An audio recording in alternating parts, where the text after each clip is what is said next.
영재 입단자들의 실력 확인의 장, 한중일 영재 기사들의 기량 각축의 장, 최정상 기사와 영재 간 교류의 장, 제4기 합천군 초청 한중일 영재 바둑 대결. 총 면적 983.93제곱킬로미터, 총 인구수 4만 9천 명, 역사와 문화가 살아 숨쉬는 합천. 8만 대장경을 품은 버포종찰 가야산 해인사, 국내 최대 철쭉 군락지 황매산 군립공원, 한강의 정기, 법연사, 영암사, 천연기념물 제289호 화양리 소나무 등 천혜의 자연환경과 국내 최대 규모 영상촬영 세트장 합천 영상테마파크, 천년을 이어온 대장경의 역사와 의미를 재조명한 대장경 테마파크, 천년의 문화, 깨끗한 자연환경이 어우러진 수기한 도시 합천군과 한국 귀원이 만났다. 세계로 뻗어가는 바둑의 고장 합천군. 다시 한번 영재들을 합천으로 초대한다. 대회 총 규모를 1억 원으로 인상한 이번 대회는 트라이앵글 시스템으로 구성. 그 첫 번째, 영재 입단대회 출신 프로기사 8명이 참가하는 하찬석 국수배 영재 바둑대회. 불꽃 튀는 8인의 영재 기사들의 접전 끝에 강우영, 박진영, 김영동, 박종훈 4인으로 압축된 4강전. 그리고 영재 입단대회 동기인 박진영과 박종훈의 결승구. 박종훈이 2대1로 박진영을 꺾고 한국 대표가 결정되었다. 이어서 한국과 중국, 일본, 세계 바둑 최강 상국의 영재들이 기량을 겨루는 한중일 영재 바둑 대결. 한국의 박종훈, 중국의 야오 위안호, 일본의 오네시 류헤이의 진검 승부. 삼국 영재 대결 우승자와 한국 최정상 박종환 구단과의 기념 대국.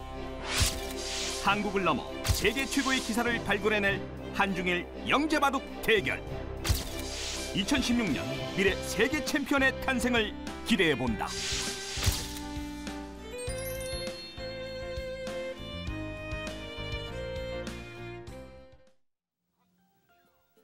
제4기 합천군 초청 한중일 영재 바둑 대결, 오늘 이분과 함께하도록 하겠습니다. 백성우 해설위원 안녕하세요. 네, 안녕하십니까? 네, 오늘로 첫째 날입니다. 한중일 삼국지가 벌어지는데요. 한국은 박종훈 선수가 출사표를 던졌어요. 예, 그렇습니다. 8명이 오랜 시간 결과 박종훈 선수가 우승을 했습니다. 한국 대표로 출전하게 됐죠. 네, 오늘 벌어지는 일본 선수와의 대결. 사실 일본 선수 저희한테는 생소한 이름인데요. 박종훈 선수는 또 인연이 있다면서요. 네, 예전에 연구생 시절에 충암도청에서 같이 수학한 경험이 있다고 합니다. 네, 그렇다면 서로를 잘 알고 있을 것 같은데요. 먼저 대회 정보 보고 오시죠. 제4기 합천군 초청 한중일 영재 바둑 대결입니다. 합천군에서 후원하고 한국견에서 주최 주관합니다. 이번에 총 규모도 늘었는데 아무래도 좀 더 늘어나지 않을까요? 예, 매 해마다 조금씩 늘고 시작해서 작년에는 9천만 원이었는데요. 올해는 1억으로 진행이 되었습니다. 네, 3자 동률 시에는 공동 우승이지만요. 제일 어린 기사에게 우승컵이 돌아가고요. 각자 30분에 40초 초읽기 3회, 그리고 덤은 6치 반입니다. 네, 오늘 첫째 날 한국과 일본, 그리고 곧 이어서 2시에는 한국과 중국의 대국을 볼 수가 있습니다. 네, 제3국에서는 중국과 일본이 하게 되고 마지막 날 영재 대국 우승자와 우리나라의 박종환 구단이 기념 대국을 펼치게 됩니다. 네. 박종훈 초단, 라오이아너 3단, 오니시 류에이 초단은 모두 2000년생인데요. 하지만 일본의 오니시 류에이 선수는 가장 입단을 최근에 했습니다. 예, 그렇습니다. 또 나이로 본다면은 라오이아너 3단이 가장 어리기 때문에 만약에 3자 동률이 나왔을 시에는 라오이아너 선수가 우승컵을 지게 되는 것이죠. 어떨까요? 박종훈 선수가 하찬석 국수배에서 굉장히 좋은 모습을 보여줬었거든요. 예, 그렇습니다. 제8강전에서부터 시작해가지고 좋은 모습을 보여줬는데 과연 이번에도 어떠한 모습을 보여줄지 궁금합니다. 네, 한중일의 자존심을 건 대결, 그리고 박정환 구단과의 대국을 위한 선수들의 고군분투가 이어질 것 같습니다. 지금 바로 대국장으로 가보시죠. 네, 합천군청입니다. 네, 어제 벌어진 전야제의 장면을 보여주고 있는 것이 보이죠? 네. 하창한 군소의 모습입니다. 지금 다케미야 네, 마사키 구단의 모습이죠. 네, 우주류의 대명사 다케미야 구단이 보이고요. 일본 단장으로 오셨나요? 예, 그렇습니다. 네, 어제 한중일 영재바둑대회 개막식이 있었습니다.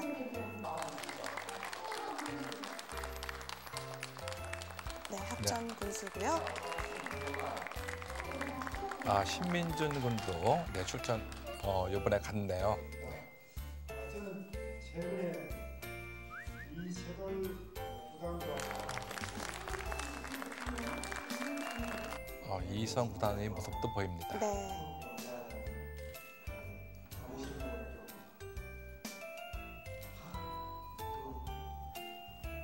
박재훈 선수가 좀 긴장했나요? 예. 네, 라오 이아너 선수죠. 중국의 영재입니다. 작년에도 출전했었죠. 네, 오니시 루이에이 선수입니다. 굉장히 어려 보이네요. 예, 그렇습니다. 같이 다 같은 2000년생인데도 네. 유난히 어려 보이는 오니시 루이에이 선수.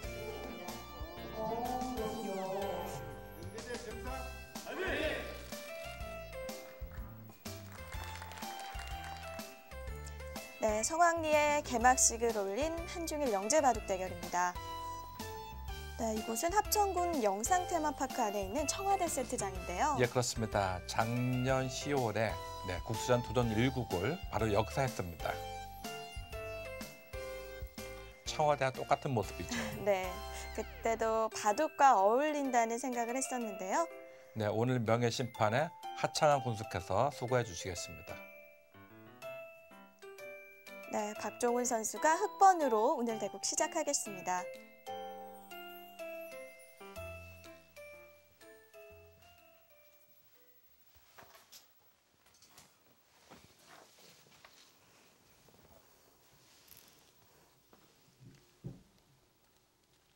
박종훈 선수는 14년에 영재 입단대를 통해서 프로기사가 됐는데요.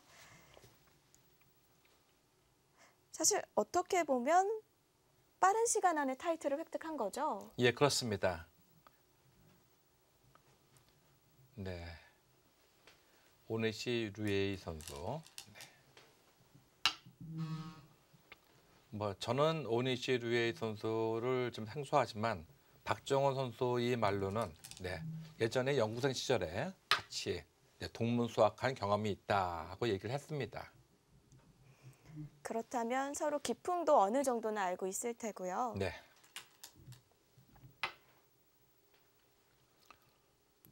박정원 선수는 실리형의 기사이죠. 네, 두텁게 실리를 챙기면서 후반에 승부를 내는 기사입니다. 오니시 루이에이 선수는 어떤 기풍인지는 모르겠지만 지금 두는 모습을 보면 오니시 루이에이 선수도 실력의 기사같이 보입니다. 어떤 걸로 그걸 알 수가 있나요? 지금 보면요. 네.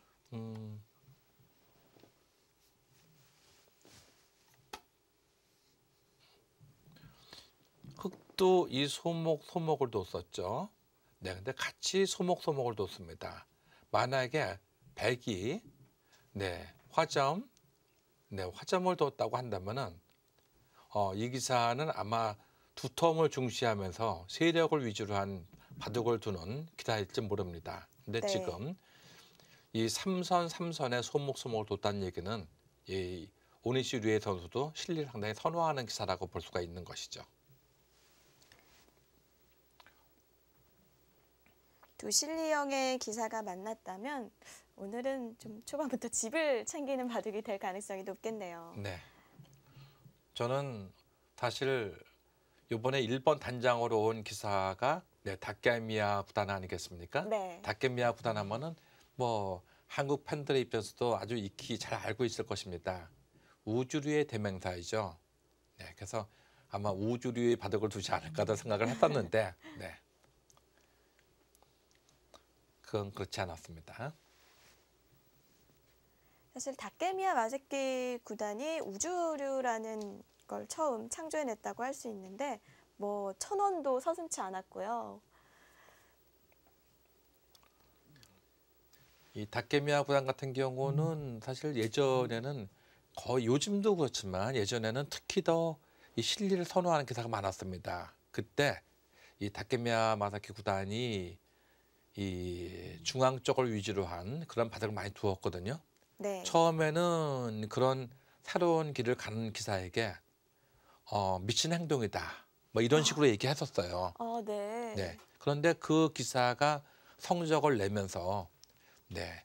이 명인 타이틀도 따고 홍인보 타이틀도 따고 이런 타이틀을 따면서 아주 일본의 제일 큰 기전, 네, 이런 기전을 따면서 갑자기 성적이 올리기 시작하자 많은 팬들이 열광하기 시작했습니다. 그러면서 너도 나도 네, 화점을 중시에 두게 된 것이죠. 네. 그러니까 오늘날 화점을 두게 된 네, 많은 기사들이 화점을 두고 또 많은 아마추어 팬들이 화점을 두지 않습니까? 그렇죠. 두게 된 동기는 어쩌면 다케미야 마사키의 영향이 있었다 이렇게 볼 수가 있는 것입니다.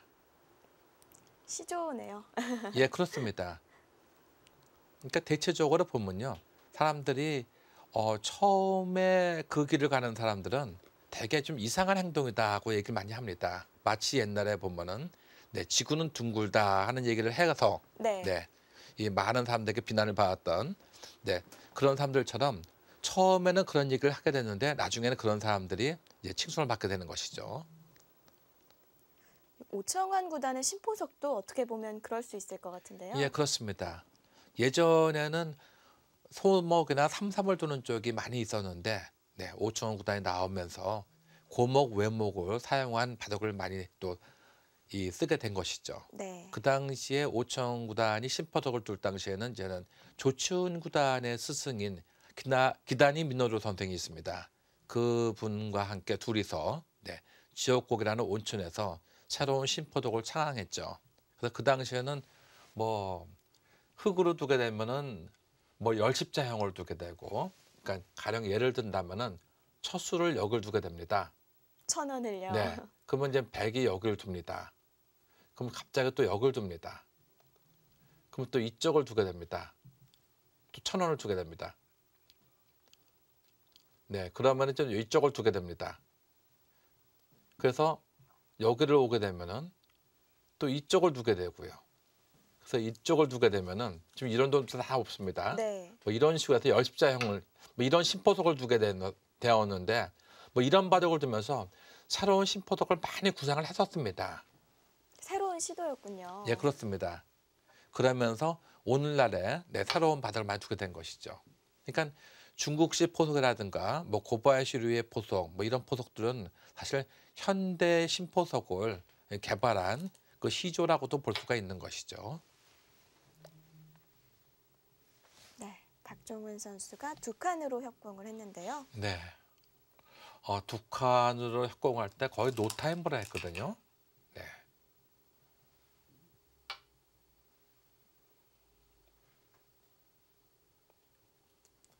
백도 네. 눈목자로 두는 수도 있지 않을까요? 그렇죠. 오니시 류에이 선수가 어떻게 보면은 복잡한 것을 피했다고도 볼 수가 있는 것이죠. 눈목자로 두게 되면은 이제 흙은 갈라쳐 오면서 여기서 간단한 새로운 또 이제 이 전투가 벌어지게 되는데 아마 그것이 싫었던 것 같이 보입니다. 박종훈 선수는 우리가 그 8강전에서 보여주다시피 이 실리를 주면서 두텀을 선호하는 기사라고 했는데 이 결승전에서 박진영 선수와 바둑을 둘 때 보면은 상당한 전투를 보여줬거든요. 그래서 상대 맞춤형이었어요. 예, 그렇습니다. 근데 최근에 들어와서 박종원 선수의 얘기가 전투를 좀 지향하게 됐다 이런 얘기를 많이 하고 있습니다. 네. 사실 기자들이 한 단계 더 성장하려면 기풍의 변화는 무시할 수가 없는데요. 네, 그렇습니다. 또 박정훈 선수는 박영훈 선수와 육천간이 있죠. 네. 육천 동생입니다. 이 결승전이 있었을 때 박영훈 구단이 전화가 왔다고 해요. 네. 그래서 대국 후에 전화로 복귀를 해줬다고 합니다. 예. 그래서 제가 이제는 그 박정훈 선수에게 박영훈한테 형이라 그러냐 했더니 아니요 형이라고 안 그러고 사범님이라고 그럽니다. 그래서 야 육천 형인데 왜 형이라고 안 그러고 사범님이라고 그러냐 했더니 웃으면서 그도 대선생님이시잖아요. 딱 그렇게 얘기하는 거 보면은 형인 것도 형이지만 역시 바둑이 더 우선이었던 것 같이 보입니다. 네.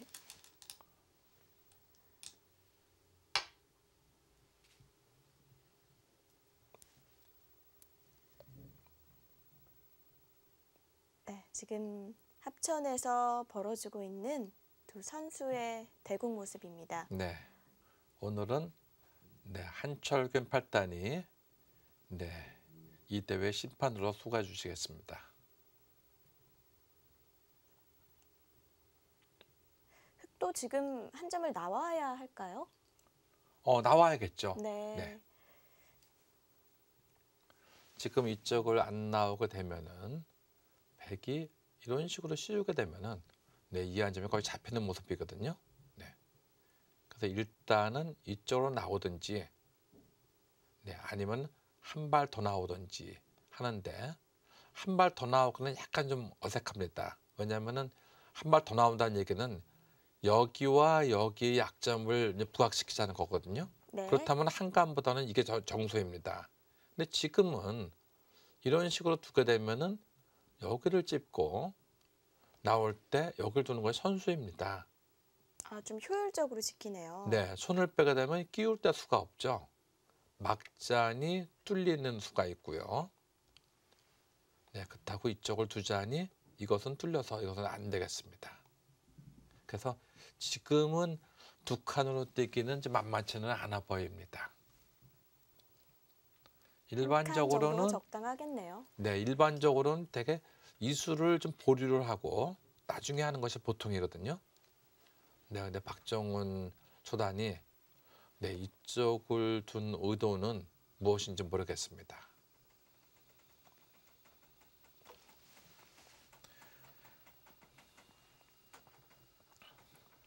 되게 이 한국과 중국과 이 일본 이 3국이 대국을 하게 되면은 우리나라 선수들이 중국 선수들에게는 되게 이제 긴장을 해서 열심히 두는 경우가 많은데 일본 선수와 둘 때는 약간은 얕보는 경향이 있어요. 네. 사실 방심하면 안 되는데요. 네? 사실 방심하면 안 되는데요. 그렇죠. 사실 저희 때는 안 그랬거든요. 저희 때는 일본이 바둑계가 최고였기 때문에 저희는 중국은 우습게 보고 일본을 약간 좀 두려워하는 경향이 많았는데 반대였죠. 예, 최근에는 중국이 워낙 이제는 우위에 서고 일본이 약간은 세계 바둑계에서 약간 하락하는 기분이 있기 때문에 저 젊은 기사들은 약간 얕보는 경향이 있습니다. 하지만 이런 데서는 단판 승부에서는 절대 얕보면 금물입니다. 네. 경적 필패라는 말이 있죠.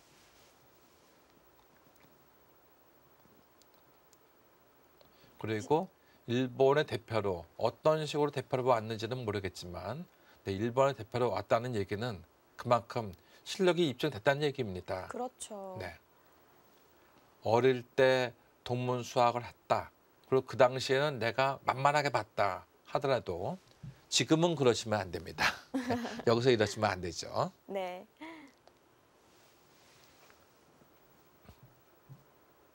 자, 지금 착수를 했는데요.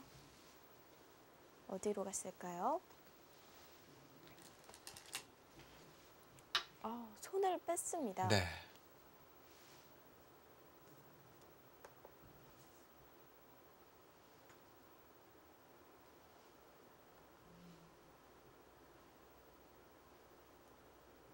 그냥 그쪽을 두겠다는 걸까요? 아니면 하나만 해둔 걸까요?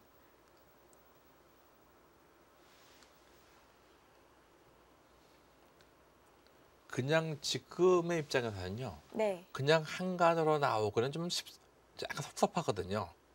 네, 그렇기 때문에 이쪽의 응수를 보고 위기식결에 보면 이런 말이 있습니다. 동수상홍이다 하는 말이 있습니다. 네. 상대의 움직임에 따라서 나도 그거에 따라서 대처하겠다는 얘기거든요. 그러니까 이 박정훈 선수의 입장에서는 지금 일단 좌상기를 걸치면서 네, 자상기 응시에 따라서 이 한 점을 어떻게 움직일까 생각하겠다는 것이죠.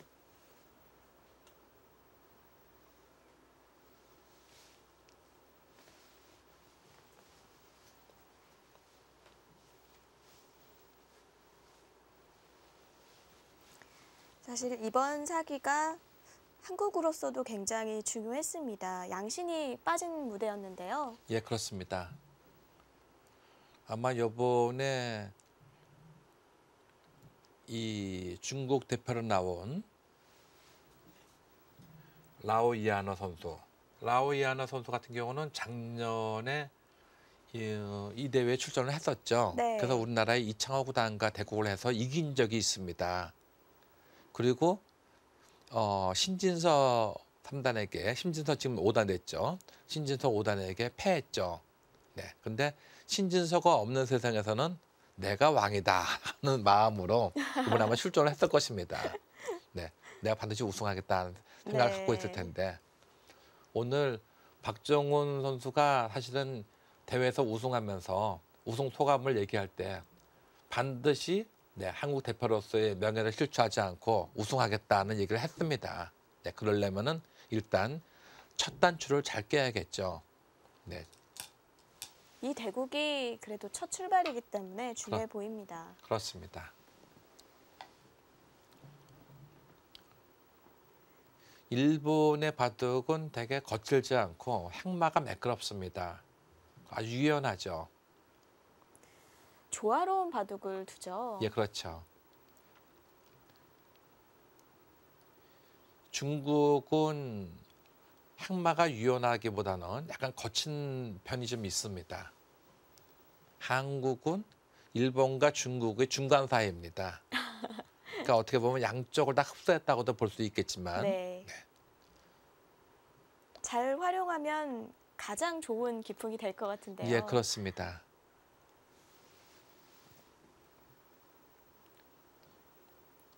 네, 박정훈 선수가 옛날에 오니시 류에르 생각하면 안 됩니다. 그동안 많이 변모를 했고 또 일본의 정상 대표 선수로 나왔기 때문에 방심은 금물이죠. 보통의 모양은 이쪽으로 붙이고 젖힐 때 늘고 호구를 치면 뭐 이런 정도 두는 것이 보통입니다. 네. 그렇게 되면은 다음에 백은 이쪽으로 씌워서 이 모양을 접수를 할 것입니다. 이 좌상 정석에서 흙이 지금처럼 두는 경우도 있고 한 칸 더 가는 경우도 있는데요. 어떤 차이인가요? 아, 이수요? 네. 네, 이수는 지금 이렇게 두지 않고 한 칸을 더 가게 되면요. 이제 이쪽으로 씌워가는 것이 선수가 됩니다. 씌워가는 것이 다음에 손을 빼게 되면은 이수로 아주 곤란해지죠. 네. 그래서 결국은 흙이 이쪽으로 받아야 되거든요. 그럼 여기도 또 선수가 돼요. 또 받아야 되거든요. 그러면 이 두 점으로 인해서 물론 흙은 여기에 한 두 집 정도는 더 커졌습니다. 하지만 이 두 방을 맞음으로써 이 상변이 굉장히 커질 가능성이 있죠. 이제는 아마 이런 식으로 씌우지도 않을 것 같아요. 더 기어갈까요? 그렇죠. 더 크게 씌울 수도 있습니다.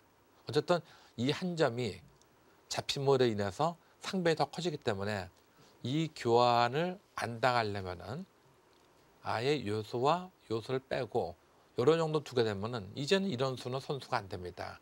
손을 뺀다 하더라도 또 이쪽으로 붙인다 하더라도 이렇게 젖히는 것이 아니라 밑으로 젖혀버리게 되면은 이것은 뭐 한 두세 집 정도 부신 격이지 더 이상의 의미는 없습니다. 되게 그런 선수를 안 당하기 위해서 좁혀두는 거네요. 네. 근데 이런 식으로 해서 이 한 점이 잡힌다고 본다면 이수와 이수의 교환은 악수가 됩니다. 왜냐하면은 이런 식으로 잡혔다고 본다면요. 이돌과 이돌의 교환은 오히려 이렇게 붙이고 젖힐 때 늘어두고 이렇게 있게 만드는 것이 더 좋습니다. 그러면 한 줄이라도 더 흙집이 되는 것이죠. 또 이쪽으로 오고 올 때 여기까지 다 선수 아니겠습니까? 손 빼면 껴붙이는 수까지 있기 때문에. 넓게 걸칩니다. 네. 바둑을 폭넓게 두겠다는 의도입니다. 이 의도는 무엇이냐 하면은 이런 식으로 오게 되면은 여기를 붙이고 젖힐 때 늘고 올 때 이쪽으로 받는 것이 아니라 높게 둬서 이 모양을 크게 키우겠다는 뜻이 내포되어 있습니다. 높게 두면 백한테도 조금 영향이 있겠네요. 네. 이런 돌이 오게 되면은 이 모양은 상당히 좋은 모양이 되는 것이죠. 또 추후에 이쪽을 씌우게 되면은 붙여야 되는데 이런 식으로 오게 되면은 이런 식의 모양이 되기 때문에 다음에 이쪽의 모양도 상당히 좋은 모양이 될 수가 있는 것이죠. 이 초반은 어디를 둬도 이상할 것은 거의 없습니다. 근데 예전에는 사실은 저희들이 그랬죠. 초반에 조금 이상하게 되면은 이거는 이상한 수입니다. 이건 아마추어적인 발상입니다. 이런 식으로 얘기를 많이 했는데 네. 얼마 전에 세계 바둑계를 그냥 깜짝 놀라게 했던 이서돌 구단과 알파고의 바둑에서 보면은 그 알파고가 두는 수가 사실은 프로의 눈에서는 좀 이상한 수가 많이 보였거든요. 그런데 나중에 보니까 그 수가 다 일리가 있었어요. 그렇죠. 네, 그래서 요즘에는 조금 이상하게 되면은 이건 이상한데요. 이래 얘기를 절대 못 해요, 이제요. 네. 그게 틀 안에 갇혔던 것 같아요. 그렇죠. 그러니까 그동안은 프로 기사들이 어떻게 보면 약간 고정관념에 사로잡혔다고도 볼 수가 있는데 그 고정관념이라는 것이 사실 일반적인 수로는 이렇다 하는 것인데 알파고는 일반적인 수를 두는 것보다는 자기 수를 뒀었거든요. 네. 그래서 이제는 함부로 저도 이제는 사실은 제가 개인 연구실을 하나 하고 있는데 거기에 오시는 그 아마추어 분들에게 예전에는 그랬거든요. 이 수는 이상합니다. 근데 거기에 유난히 어떤 기업체 회장님 한 분이 유난히 행말을 좀 묘하게 하시는 분이 계셨어요. 근데 제가 그분한테 여기서 이렇게 두시면 안 됩니다. 얘기했는데 이제는 제가 그분 보고 그랬어요. 앞으로는 절대 제가 그런 얘기를 안 하겠습니다. 하고 얘기를 했습니다. 그 알파고하고 똑같은 수를 많이 줬어요. 그래서 제가 네. 그분이 그랬거든요. 내가 두는 수가 알파고하고 좀 비슷한 수를 많이 두지 않느냐 하고 얘기했는데 진짜 그랬습니다. 그러니까 알파고는 아예 애초부터 이런 수들은 안 된다 이런 입력이 안 돼 있기 때문에 더 자유자재로 둘 수가 있는 것 같아요. 그렇습니다.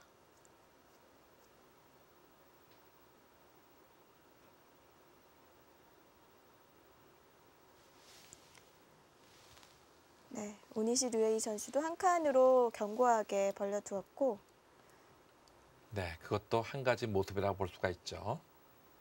보통은 귀를 붙이고 띄어두는 것이 보통인데 오니시 류에이 선수 귀를 생략하고 한 칸을 띄었습니다. 네, 호방하게 두네요. 네. 합천군에서 펼쳐지고 있는 한중일 영재 바둑 대결. 이후 수순은 잠시 후에 확인하시죠.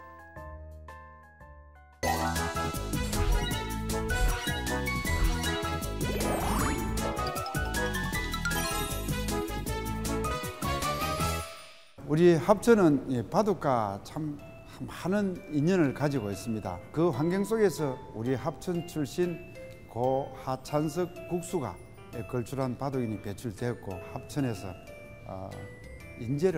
바둑 인재를 양성하는 데 조금이나마 지방자치단체에서 기여를 해야 되겠다. 그렇게 해서 이 대회를 계획을 해서 인재도 양성하고 또 많은 국내 바둑인들에게 우리 합천을 알리는 좋은 계기가 될 수 있겠다 싶어서 대회를 주최를 했습니다.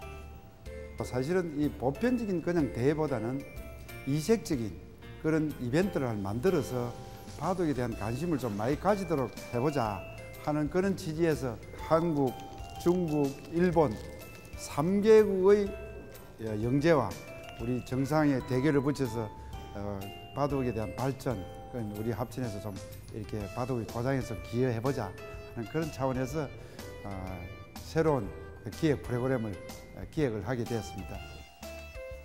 네, 하창한 합천군수는 정말 한중의 이벤트 대국뿐만이 아니라 이제는 일본까지 이벤트 대국을 벌여서 좀 더 바둑을 알리려는 그런 생각을 가지고 계신 것 같아요. 예, 그렇습니다. 사실 하천 군수께서 이 대를 처음 만들게 된 취지는 합천의 자랑인 고 하천석 구단, 하천석 국수를 기념하는 의미에서 이 대회를 만들었다가 그 다음에는 그걸 만들면서 기왕이면은 한국에 이 좋은 영재들을 배출해서 한국 바둑계의 기둥이 되는 역할을 하자, 그런 의미에서 또 이 대를 만들었습니다. 근데 점점 커지니까 이제는 그렇게 되는 것뿐이 아니고 중국에도 이 한국 바둑도 알리고 합천군도 알리는 이런 바둑을 만들자 했는데 이것이 더 커져서 이제는 한중일로 된 것이죠. 그렇습니다.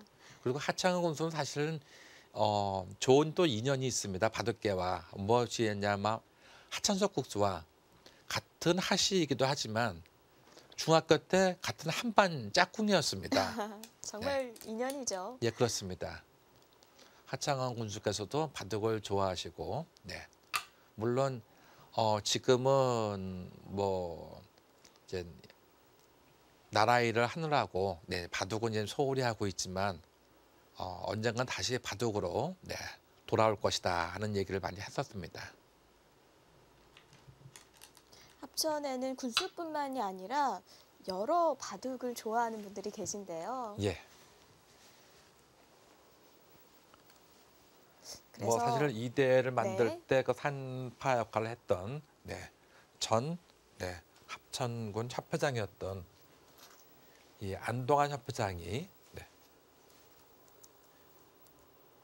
이 대를 만드는데 기여를 많이 했었습니다. 네. 흥행을 했기 때문에 계속 매회마다 상금도 진액이 되고 있고요. 네, 지금 붙이고 젖힌 데까지 진행이 됐습니다. 좀 어지러워질 것 같은데요. 첫 수순부터 자세히 나눠보겠습니다.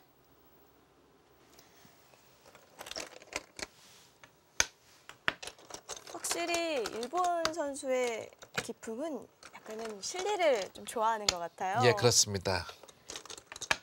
이쪽에서 이렇게 협공 가는 거는 사실은 좀 드문 형태라고 볼 수가 있겠는데, 어떤 협공 같습니다. 이때 한간을 둔 것은 피했다고도 볼 수가 있겠죠. 일반적인 모습은 뭐 이런 식으로 두는 것도 많이 생각을 할 수가 있는데 이것은 이쪽으로 붙여옴으로써 젖히게 되면은 늘어둬서 이제부터 복잡한 정석이 이루어지게 됩니다. 근데 어쨌든 이 한간은 그 수를 좀 피했다고도 볼 수가 있겠습니다. 또 한 칸으로 뛰어나왔죠. 또 받았습니다. 이러고 협공을 했습니다. 협공을 했나요? 그때 이쪽을 뒀는데요. 보통은 이쪽으로 두 칸 띄워두면 제일 보통인 모습이거든요. 그리고 나중에 이걸 잡힌다고 하더라도 만약에 잡힌다고 하면은 이것은 이쪽으로 붙여 나오는 것이 이제는 끝내기로서 끝내기는 이쪽이 좀 더 득입니다.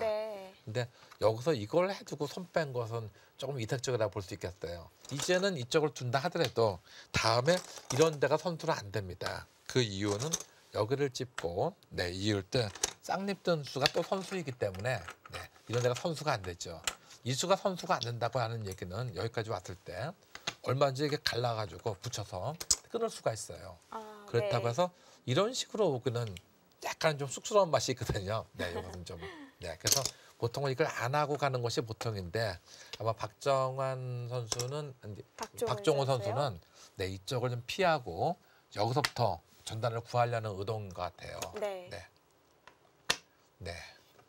이 수로 만약에 뭐 이쪽으로 왔거나 협공을 갔으면은 아마 이런 식으로 와가지고 아마 혼란스럽게 두려는 의도가 내포되어 있는 것 같아요.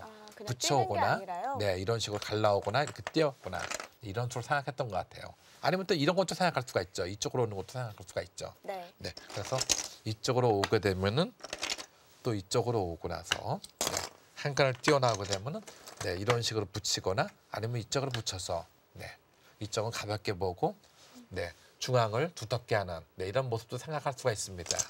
그런데 차분하게 뒀습니다.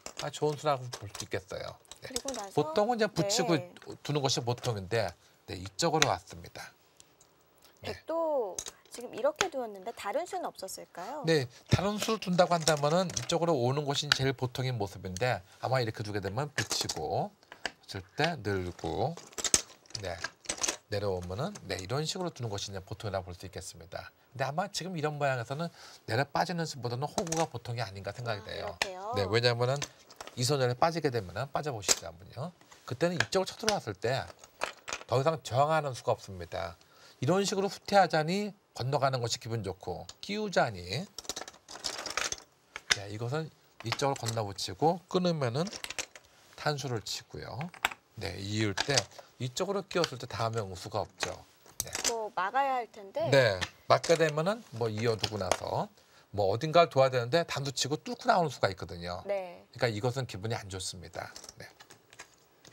어찌됐든 이런 진행이 됐을 것 같은데 네. 흙은 이 교환을 안 하고요. 네, 그냥 이쪽으로 뒀습니다. 이 수는 보통은 이제 이쪽을 붙이고 올 때 이런 식으로 두는 것이 보통이에요. 근데 역시 이것도 이제 이런 식으로 씌워서 뭔가 좀 고압적으로 크게 둘 가능성이 많이 있습니다. 네. 네, 그래서 그런지 그냥 도우니까 역시 또 씌웠습니다. 그러니까 붙여 나왔어요. 네, 그럼 이따면 젖히면 한 번 더 젖히겠다는 얘기가 되겠죠. 끊지를 못한다는 얘기인가요? 끊으면 이제 돌려치겠다는 얘기입니다. 네. 읽는 것이 아니고 돌려치고 따냈을 때 한 번 더 치고 초반에 패가 없게 되면 거의 이어야 되거든요. 네, 읽는다면 젖혀가지고 이 한 점을 제압한다. 이런 모양이 되면 이거 흙은 건질 수가 없겠죠. 네. 네, 너무 우영이 되기 때문에. 그래서 보통은 이제 붙였을 때 젖히느냐, 그러니까 늘어두느냐가 문제인데 보통은 사실 이 수는 이렇게 오는 것이 사실 보통이거든요. 이래도 끊지는 못해요. 네. 비슷해질 것 같은데요. 네, 그렇죠. 끼우는 수가 있어서. 네. 그래서 오히려 이런 식으로 오는 것이 좀 보통인 모습입니다. 근데 어쨌든 붙였습니다. 젖혀올지 늘어갈지 어려운 장면입니다. 네, 초반부터 과연 어지러워질까요? 실전에서 확인하시죠.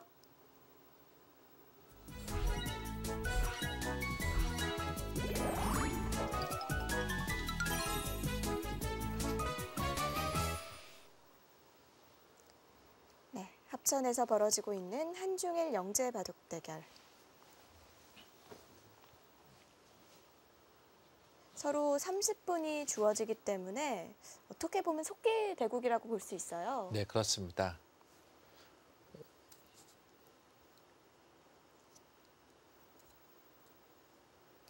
네, 아직 응수를 못했나요?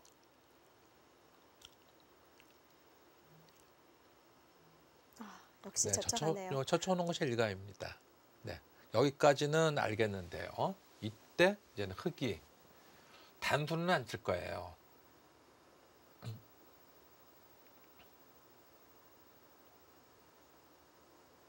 손을 뺍니다. 아주 이색적이네요. 당연히 그쪽을 어딘가는 들 줄 알았는데요.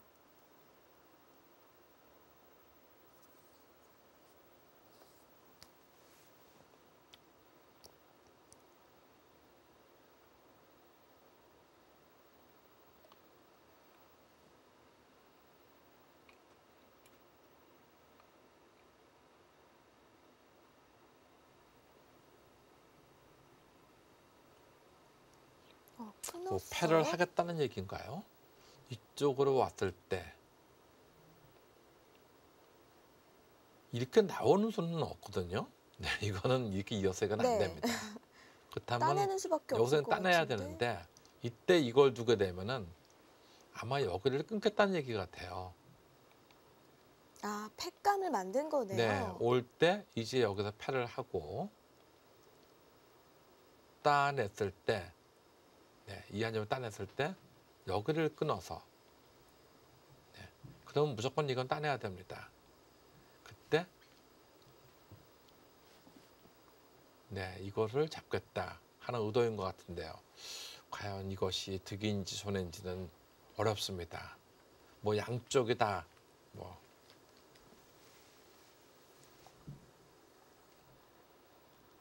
예전에 어르신들 그 얘기하는 걸 보면 저런 모양이 되게 되면 뭐 아산이 무너지고 평택이 깨졌다 뭐 이런 식으로 네. 그 6.25 때 그 전쟁 때 얘기를 많이 하죠. 네. 지금은 뭐 6.25 얘기하면은 그게 무슨 얘기냐. 네. 뭐 한 2조 시대 때 얘기 아니냐 뭐 이런 식으로 볼 수도 있지만 네. 아마 그렇게 두려고 얘기하는 것 같이 보입니다. 그렇지 않으면 좌상의 교환을 해둘 필요는 없죠. 네, 무조건 단수치는 단수치는 한 수예요.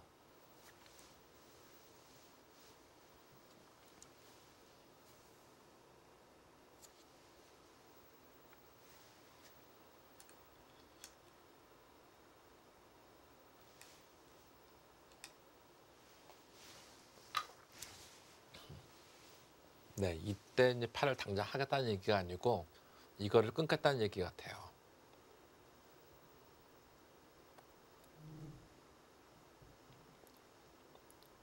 먼저 이걸 두면 안 됩니다. 먼저 이걸 두는 것은 따냈을 때 여기를 두는 것은 조금 출혈이 작습니다. 네, 이것도 괜찮습니다. 그것도 무슨 뜻이냐고 한다면은 이제 끊으면요. 그때 이쪽을 치고 따낼 때 이걸 하겠다는 얘기예요. 이렇게. 아, 무조건, 이게 더 좋네요. 네, 이게 조금 더 나은 의미가 있죠. 왜냐하면 이렇게 됐을 때 돌이 여기에 있는 것보다는 여기에 있는 것이 백이 좀 더 쓸모가 없거든요. 네, 그러니까 이 모양이 조금 더 나은 모습이 되겠습니다. 어쨌든 재밌는 바둑을 두고 있는 박정훈 초단입니다. 과연 오니시 류에이 선수가 여기서 해소한 건가요? 네, 그러니까 패를 먼저 따냈습니다. 빵 때리면 줄 수 없다 이겁니다. 그럼 뭐 기세학상 흑은 좌상기 한 점을 제압을 해야겠죠.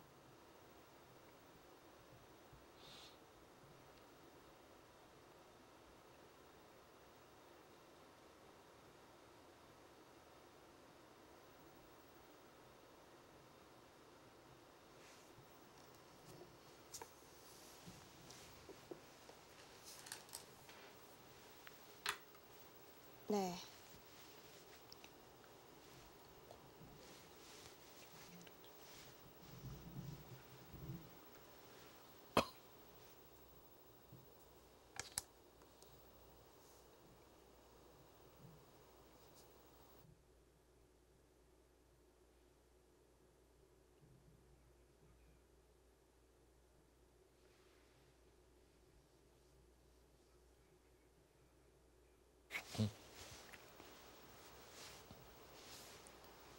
초반부터 대바꿔치기가 일어났습니다. 이제 백도 빵 때리는 것이 보통이라 볼 수 있겠습니다.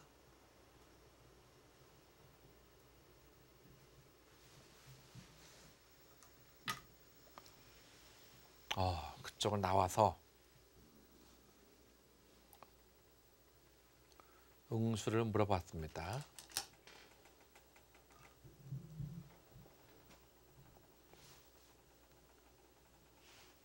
그냥 귀를 살아두겠다는 얘기겠죠? 네.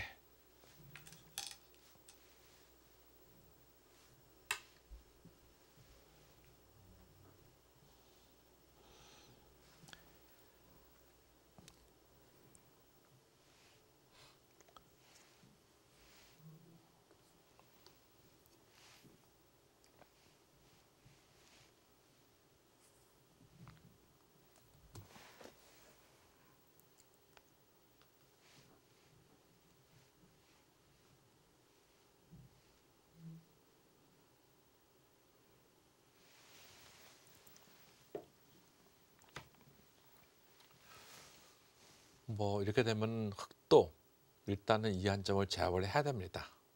여기까지 선수입니다. 만약에 여기를 뒀는데 상대방이 이게 왼떡이냐해서 이런 데를 두게 되면은 다시금 단수를 치게 된다는 것이죠. 그래서 따냈을 때 이쪽을 치게 되면은 이제는 이걸 안 따낼 수가 없습니다. 그때 이걸 따내게 되면은 여기는 다 잡히게 되는 것이죠. 네. 지금 따낼 것입니다. 그렇죠.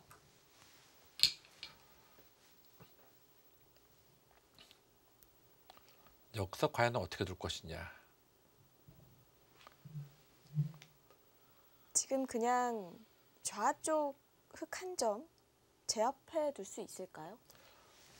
보통은 이런 식으로 제압하는 것이 보통이에요. 이쪽으로 제압해 두는 것이. 네. 보통인데 네. 여기서는 이렇게 있는 수보다는 이쪽을 제압하는 것은 낫습니다.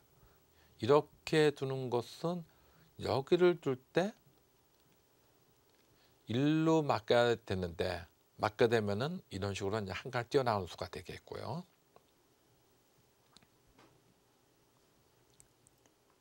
변 쪽으로 막으면 뭐 귀에 막으면 되겠죠? 네, 그렇죠. 그러니까 당장 여기를 둔다는 것이 아니고 일단 여기부터 처리를 해야 되겠죠. 네.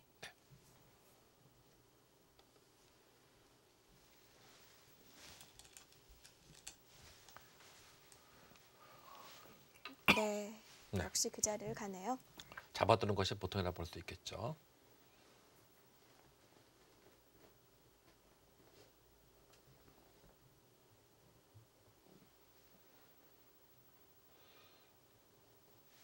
이제 흙도 단수를 치고 내려 빠질 때 오구를 치고 끊어 잡으면은 단수를 치고 잡았을 때 이런 식으로 두는 것이 이제 보통이라고 볼 수 있겠습니다. 두터워졌네요. 네. 또. 예, 흙은 두터움, 백은 실리 이렇게 되는 것이죠. 그리고 다음에 이쪽으로 뛰어나오는 것이 이제는 보통이겠습니다. 여기서 이런 식으로 두는 것은 지금은 좀 기분이 좀 나빠요. 왜냐하면은 여기에 건너붙여 싸우는 수가 생길 가능성이 많이 있습니다. 이런 식으로 끊고 올 때 나오고 올 때 네, 이런 식으로 해서 내가 싸우는 것도 괜찮습니다. 왜냐하면 이게 축이 안 되거든요. 나오는 수가 있기 때문에 네, 이건 충분히 싸울 수가 있습니다.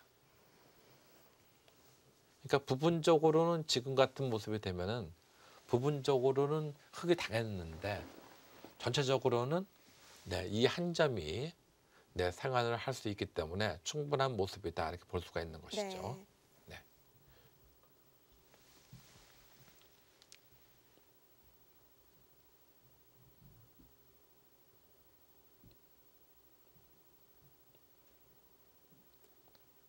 네. 박종훈 선수의 고민이 깊어집니다. 이 합천군 초청 영재 바둑 대회, 네. 이 대회는 처음에 만들 때는 네. 하천석 구단을 기리는 네, 이런 대회로 만들었다가 네, 나중에는 이 한국 바둑계의 동량을 살피는 의미에서 이 정상 영재들이 과연 어느 정도의 수준이 될까, 네. 이런 테스트하는 의미로 한국의 영재들과 한국의 정상들의 대국으로 만들어졌었습니다. 네. 네, 그러다가 거기서 신진서, 신민주 같은 네, 걸출한 인재들이 나오기 시작하니까 네, 이번에는 드디어 제1기, 2기, 3기 때는 신진서, 신민준 네, 두 선수의 활약으로 팬들을 즐겁게 했습니다. 근데 이제는 그 두 선수가 없습니다. 이미 두 선수는 이미 큰 인물이 됐어요. 뭐 신진서 군 같은 경우는 사실은 우리나라 최고 큰 기전인 네, 그 마사회에서 주최하는 대회 있죠. 레츠런 파크배죠. 네, 레츠런 파크배. 네, 그 대회에서 우승하면서 이미 정상급 기사가 됐습니다. 신민준 군도 사실은 이 바카스배 천원전에서 네, 준우승을 거두면서 이미 뭐 거의 인류 기사가 되었습니다. 그래서 그런 선수를 뺀 이젠 또 새로운 영재들이 또 출연인데 과연 신진서, 신민준 없는 한국 바둑계의 영재들은 과연 어떤 동향을 보여줄지 그것이 궁금한 장면입니다. 네. 오늘 그 첫 단추라고 볼 수가 있겠습니다. 사실 하천석 국수배에서 가장 우승 후보로 꼽혔던 박진영 선수를 꺾고 박종훈 선수가 우승컵을 들어 올렸거든요. 예, 그렇습니다. 사실 박진영 선수가 제1국을 우승하면 1국을 이기면서 우승은 나의 것이다 하고 자신 있게 얘기를 했는데 2, 3국을 연달아 패하면서 굉장히 아팠을 거예요. 네. 근데 또 박진영 선수는 그런 데서 또 아픔을 당하면은 원래 그런 말이 있거든요. 야, 아프니까 청춘이다 하는 말이 있듯이 네, 그런 아픔을 당하면은 거기서 시디에 빠져 있으면은 결코 그 선수는 인류 선수가 될 수가 없습니다. 네. 네, 그런 아픔만큼 더 성숙해져 가지고 더 열심히 공부를 하게 되면은 어제의 그 패배가 네, 오늘 아니면 내일에 네, 그 승자가 될 수가 있는 것이죠. 이 지금 정상급 기사들 중에 그런 아픔 한번 안 겪어본 기사 없잖아요. 예, 그렇습니다. 예전에 그 나폴레옹 힐이라는 그 유명한 그 작가가 있었는데요. 그분이 이제 미국에서 성공한 200대 재벌들을 이 인터뷰를 해서 책을 만든 기사가 있습니다. 근데 거기서 그 얘기를 들어보면은 요즘에는 이제 뭐 그분의 얘기는 거의 없지만 저희 젊을 때는 그분이 베스트셀러였거든요. 아, 네. 네, 근데 그분의 얘기를 들어보면은 그 많은 그 성공한 사람들의 얘기를 들어보면요, 실패를 두려워해서는 안 된다는 것이죠. 실패가 없는 사람은 결코 성공할 수가 없다는 것이에요. 그러니까 오늘날 그 재벌이 된 사람들 보면 다 실패를 밑거름으로 해서 오늘날에 성공한 인물이 됐다는 것이죠. 네. 그런 면에서 바둑도 마찬가지일 것 같습니다. 예, 그렇습니다. 예전에 보면 조치훈 구단 같은 경우는 사실 한국 바둑계가 커진 것은 제일 처음이 조치훈 구단이 일본에서 명인 타이틀을 땄을 때가 제일 큰 이슈가 됐었고요. 두 번째 이슈는 1989년도에 조은영 구단이 응창기패를 우승하면서 그때 김포공항에서부터 시청학까지 카퍼레이드를 했었거든요. 네. 그때가 두 번째 이슈라고 볼 수 있습니다. 그리고 세 번째 이슈가 이창호 구단이 6단 때 이 중국의 그 대만이 그 임혜봉 선수를 이기면서 동양축구연맹을 우승했을 때입니다. 네, 그러면서 큰 이슈가 됐습니다. 그리고 네 번째 이슈가 아마 제가 볼 때는 여러 번이 있었지만 그중에 가장 큰 것은 역시 이서들 구단이 이번에 알파고와 대국을 하는 바둑이 아닌가 생각이 됩니다. 성격은 다르지만 이 바둑을 안 두시는 분들도 굉장히 관심을 가져주셨어요. 예, 그렇습니다. 특히 바둑하면은 너무 고루하다 해서 되게 여자분들이 아주머니들이 되게 이제 바둑을 많이 안 뒀었는데요. 네. 그 여자분들이 남편의 바둑을 이해하기 시작하고 우리 아들도 바둑을 가르쳐야겠다 이런 식으로 생각한 것이 바로 요번이 아닌가. 그래서 어쩌면 농담 삼아서 뭐 알파고니까 알파고등학교가 어디냐고 물어볼 정도로 상당한 참 좋은 징조입니다. 예. 결국은 두 기사도 아까 제가 말씀드린 그 형태로 두었습니다. 이제는 상변의 101점이 뛰어나와야 되는데 그냥 한간으로 뛰어나오게 되면 타협입니다. 지금처럼 일자로 씌우게 되면 여기서 또 한 번의 접전이 이루어질 것 같이 보입니다.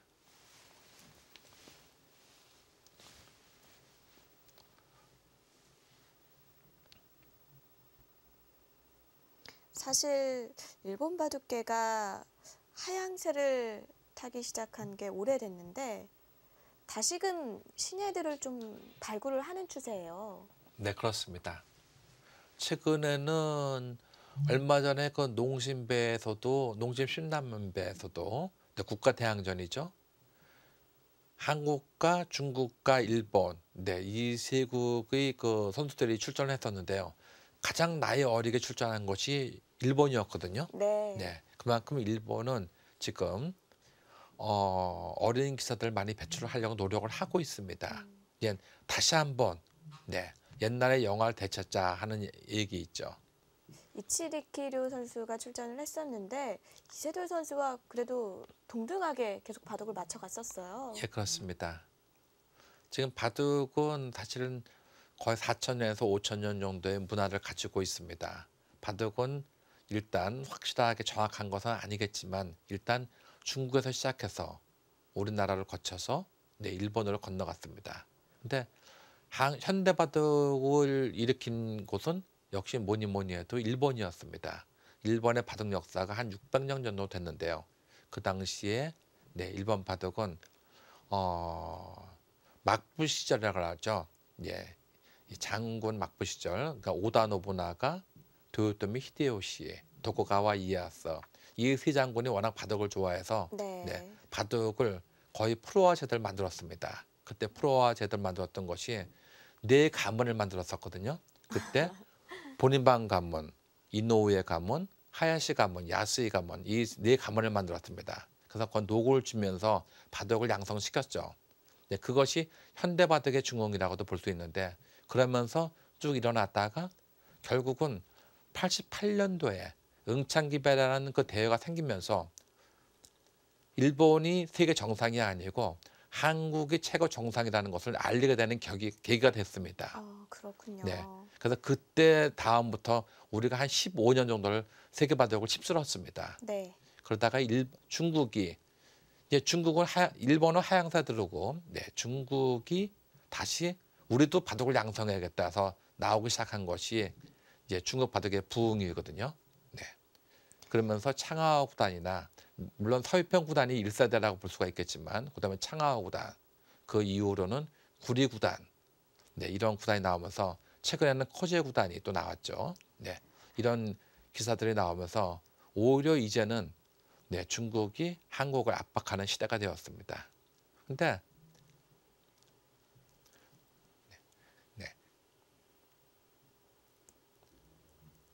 근데 결국은 세계 바둑이 부흥을 하려면요. 한중일이 같이 부흥을 해야 됩니다. 그렇죠. 그런 의미에서 일본이 빨리 올라서야 될 것 같이 보입니다. 그래야 바둑계 전체의 그 실력도 더 상승되지 않을까 싶습니다. 제사기 합천군 초청 한중일 영재 바둑 대결 잠시 후에 계속 보시죠.